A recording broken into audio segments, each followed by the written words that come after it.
Dans la dévotion, seul avec Dieu, en plus de lire régulièrement votre Bible en préparation des sermons que vous entendrez, vous pouvez élaborer un journal de prière, en écrivant les raisons avec lesquelles vous vous présentez devant le bon Père. Je vous encourage à utiliser cette ressource gratuite que vous pourrez avoir à la fin du service, ou une autre qui vous convient. Mieux, mais n'arrêtez pas de prier. Je termine en vous rappelant les paroles de Jésus dans Matthieu 7.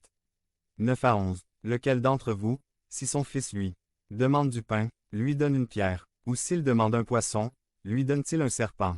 Car si vous, même si vous êtes méchants, savez donner de bonnes choses à vos enfants, combien plus votre Père qui est aux cieux donnera-t-il de bonnes choses à ceux qui les lui demandent? Continuez à prier car le bon Père vous écoute. Devenez membre de la chaîne et aidez-nous à propager la parole de Dieu dans le monde entier. Samedi 16 mars 2024. P4. Le jour du Seigneur. Résumé. Jésus-Christ unit et divise. Ceux qui lui ont fait confiance comme sauveur sont unis en Christ. Lorsque Jésus reviendra dans les airs, nous serons pris ensemble, pour ne plus jamais être séparés. Par Carl Allen. Le jour du Seigneur. 1 Thessaloniciens 5, 1 à 11. Introduction. Alors que nous poursuivons notre étude des lettres adressées à l'Église de Thessalonique, nous arrivons au chapitre 5 de 1 Thessaloniciens. Nous trouvons ici Paul écrivant aux Thessaloniciens à propos du jour du Seigneur. Jésus-Christ unit et divise. Ceux qui lui ont fait confiance comme sauveur sont unis en Christ. Lorsque Jésus reviendra dans les airs, nous serons pris ensemble, pour ne plus jamais être séparés.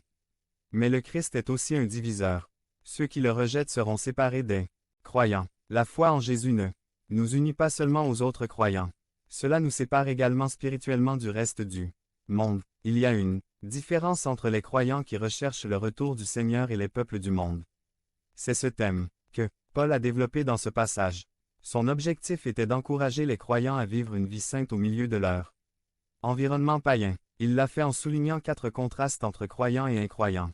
1 Thessaloniciens 5, 1, 11 dit. Maintenant, quant au temps et au moment, frères et sœurs, vous n'avez pas besoin qu'on vous écrive quoi que ce soit, car vous savez bien vous-même que le jour du Seigneur viendra comme un voleur dans la nuit.